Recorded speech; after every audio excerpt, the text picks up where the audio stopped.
Well, first of all, I really feel good for Johnny. He's fought at a couple of ball games that haven't gone his way, and I can never fault his effort. But it's been documented offensively. We weren't the same team without Da.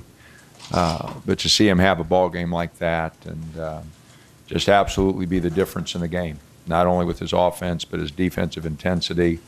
There's no one who cares about our team more than Johnny.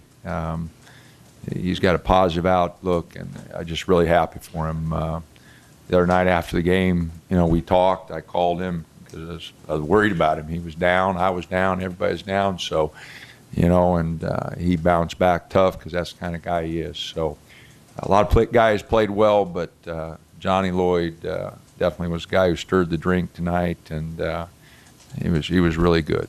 Being in the Pac-12 over the years, point guard play has kind of been a barometer for teams, not only tonight on the offensive end for him, but what he did on defense. Maybe just talk about that. Point guard play anywhere. I don't care what league you're in, and I don't care what level you are. Junior high, college, it doesn't matter. Pros, point guard's the spot. It's the quarterback of the team, and he set a great tone defensively. He offensively, was really good tonight. So, but he's given us very good defense in this 9-game stretch where he's had to play an unbelievable amount of minutes. The energy he's been able to generate and keep, for all those minutes, has really been good. And when you're struggling offensively, a lot of times a guy that only thinks about offense will let down. Johnny was struggling offensively in a lot of those games, but he was still able to keep us defensively engaged and in the game. And, we weren't able to finish a couple of those, but it wasn't because of his lack of effort and his trying. We just didn't score enough points. But I was really happy for him again, and that was a tremendous performance tonight. What did you say to Lloyd when you talked to him about the game? I just told him, he's got to keep his head up, and as low as I was, I knew he was feeling low. I wanted to talk to him, and he was with his girlfriend, which I'm sure she was helping him out. But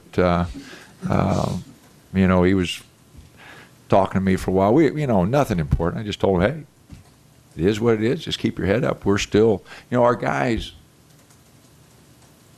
They keep. We have a disappointing loss. They keep forgetting that we're still in a race. I don't want them to get down. I want Johnny to get down. Hey, we just had a hiccup here. We got to get back. And he did a tremendous job of that. And so, again, there was nothing that I said that meant anything. I just wanted to talk to him. Probably more for me than for him. So. How about Tony? His offensive boards. I think that was his biggest number. Man, he was absolutely. I thought his offensive rebounding was a big difference. It got us generating offense. It got other guys fired up. I thought he made a lot of plays there on that board. For him to get 9 rebounds, it just really tremendous effort on the board. Did a good job. And getting Powell, obviously, in foul trouble too.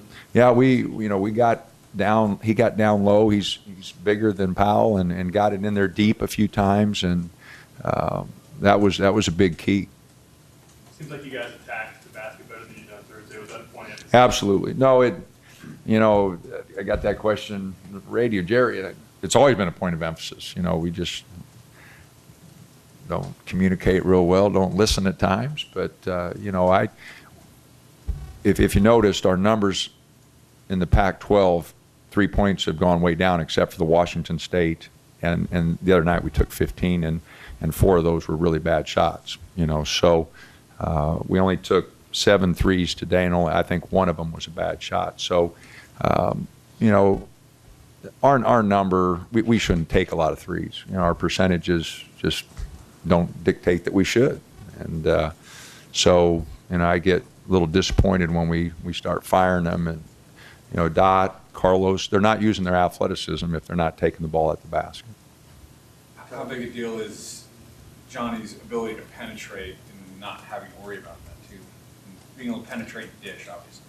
Well, I thought our guys did made some better moves for him. You know, Carlos got underneath the defense 2 or 3 times. Arsalan usually does a pretty good job of getting underneath the defense. But I thought Carlos, I'm not sure how many baskets he got, but 2 or 3 I know getting under the defense when Johnny penetrated. So many times the guys just stand and watch. And I thought Carlos made 2 or 3 really good moves underneath the defense. Coach, it was a close game. You wanted to have. You guys were only up by 4, and you wanted a big run to open up the second half. What was the big key coming out of halftime? Didn't give them easy baskets. You know, it took a while for us to get going offensively, but we just didn't give up easy baskets there to start the second half, and that was the difference. You know, our defense has been pretty solid for a long time, but I just thought, you know, they only shot 37%, but we just didn't give up easy baskets. They didn't get any easy baskets until the last 3 minutes of the half. In the second half, they seemed to kind of stop sagging off of Lloyd. Did that kind of help open up? Absolutely. No, he hit a couple jumpers, and you know, they had to guard him.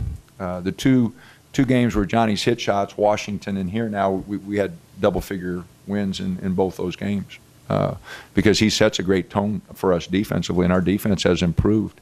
You know, but when they're not able to, you know, to clog it up because he's aggressive and hitting a couple shots, makes a big difference. How big of a deal is getting your 600 win tonight? Well, you do anything long enough, you know, those things come. I've had a lot of good players. You know, I guess that's what it makes you think about, you know, just all the good players you've had. You know, been doing this for 33 years, 5 years as an assistant, and 28 as a head coach, and you know, it makes you stop and think about all the players you're fortunate enough to coach. So, not that big a deal, but yeah, getting old. You guys had a ton of points off turnovers. What was the key to getting those? Well, I thought our activity in our hands were good. We got a lot of hands-on balls in that second half. There were a lot of deflections. You know, the ball was popped up in the air, and we went and got it. So I thought our activity, you know, with our hands was a lot better than what it's been. I thought our ball pressure was pretty good, and we just seemed to get a lot more balls, hands-on balls in the second half, and turned into some fast breaks for us, and really changed the game. We had 12 steals tonight, which is really a good number against a good team. You had 6 turnovers in the first half and only 1 for the long stretch in that second half. What do you think? How did that come about? Well, I thought, you know, our guys made really good decisions. Again, the floor was a little bit more spread, which it enables guys to get in the paint a little bit easier. We've really faced some defenses that have really packed it in because of our inability to shoot the three, not by just Johnny, but by everybody. So when that floor gets spread out a little bit more, it's a little easier to pass the ball. It's a little easier to make plays. For as up and down as you guys have been the past few weeks, you are tied for the league lead, 3 games left in this position. Absolutely. That's, you know, what I keep telling the guys. You know, we're a little disappointed because we feel like we should be better. You know, and I want our guys to feel that way. You know, our job is to be the best team that we can be, and we've let a few slip, and they know it, and I know it, our fans know it. So, so there's that little disappointment there, but you got to keep looking ahead. You can't change that. All you can change is what's ahead of you, and we're in a tie with 3 games to go. And we just got to play our tail off. You know, we've got Oregon State coming in here next week, and then we go to Colorado and Utah, which will be really tough road games. So we've got work cut out for us, but it's there.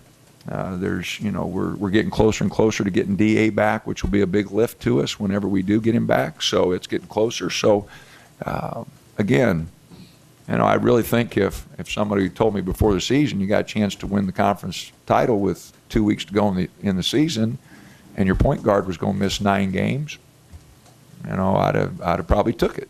You know, so I want our guys to, you know, focus on what's ahead of us, not what's behind us, and get ready to play. You sound a little more optimistic about DA. How close is close? You know, I don't know. I mean, I want him to be totally healthy. He's a freshman.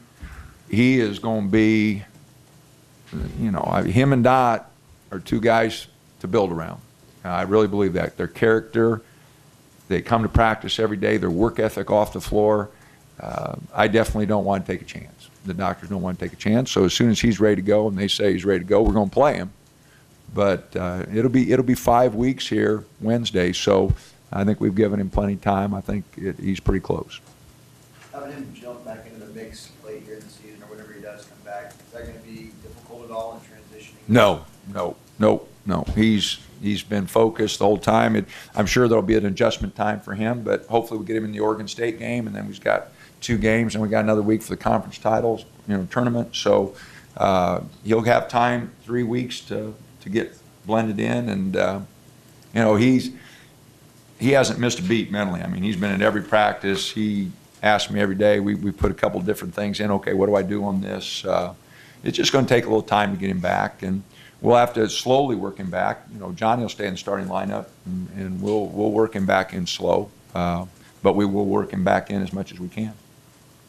Is it a good time for just one game, Dana? I mean, it's going to get really hectic, that road trip, tournament, whatever the postseason holds. Yeah, no, heck, the schedule is what it is, but for us, it probably doesn't hurt us. It probably doesn't hurt us at this time to have just one game and let some guys, get a little rest here. And we play on Thursday night, so our week until Thursday will be about the same, and then we'll have a little bit more time to get ready for the road trip. So, again, worry about things you can't control, but maybe it's something that'll help us here, I hope. All right, thanks.